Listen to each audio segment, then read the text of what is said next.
রাত পোহালেই শুরু হচ্ছে আবুধাবি ভিত্তিক অন্যতম বড় ক্রিকেটের আসর আবুধাবি টি10 ক্রিকেট লিগ। এবারও সাকিবের দল বাংলা টাইগার্স অংশ নিচ্ছে এই ক্রিকেট টুর্নামেন্টটিতে।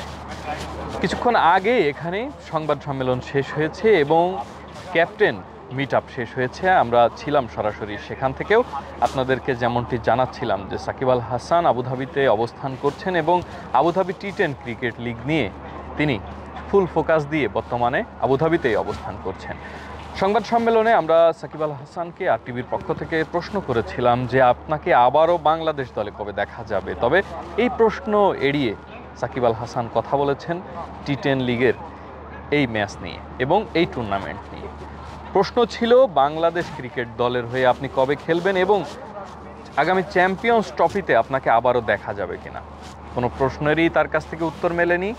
তিনি সব কিছুতেই এড়িয়ে গেছেন এবং বরাবরই নিজেকে লুকিয়ে কথা বলেছেন সমসাময়িক প্রসঙ্গ নিয়ে, সম্প্রতি এই টুর্নামেন্টটি নিয়ে। সাকিব আল হাসানকে আরও প্রশ্ন করেছিলেন সংবাদ সম্মেলনে উপস্থিত থাকা অন্যান্য দেশের গণমাধ্যম কর্মীদের মধ্য থেকে একজন।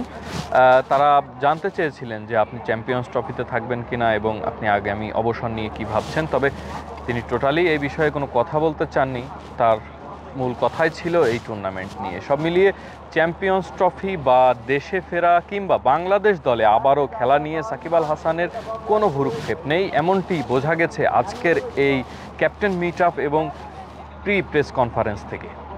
যেমনটি আমরা দেখছিলাম সাকিব আল হাসান একেবারেই নিজেকে যতটা সম্ভব নিজের আয়ত্তে রেখে এই ম্যাচটিতে যেভাবে ফোকাস করে কথা বলা যায় এবং সামনে যেভাবে এই টুর্নামেন্টটি নিয়ে এগোনো যায় শুধুমাত্র সেই প্রসঙ্গে কথা বলেছে। তবে দর্শক, আপনাদেরকে জানিয়ে রাখতে চাই, কিছুদিন আগে কিন্তু উমরা হজ পালন শেষে সাকিব আল হাসান সংযুক্ত আরব আমিরাতে ফিরেছেন এবং কিছুদিন তিনি আবুধাবিতে অবস্থান করেছেন। এরপরেই চলে যান আজমান প্রদেশে, সেখানে প্র্যাকটিস করেছেন দলের অন্যান্য খেলোয়াড়দের সঙ্গে, নিজের মতো করেও কিছুটা সেখানে প্র্যাকটিস সেরে নিয়েছেন এবং তারপর এই দুই দিন আগে তিনি আবারও আবুধাবিতে ফিরে আসেন এবং দলের সঙ্গে যোগ দেন এবং আজ ঠিক টুর্নামেন্টের আগের দিন প্রি ম্যাচ কনফারেন্স এবং ক্যাপ্টেন মিট আপে তিনি অংশ নেন। আমরা দেখেছি যে বেশ বর্ণিল আয়োজনে এবারও ক্যাপ্টেন মিট আপের একটা আয়োজন আবুধাবি টি10 কর্তৃপক্ষ করেছে এবং সেখানে তিনি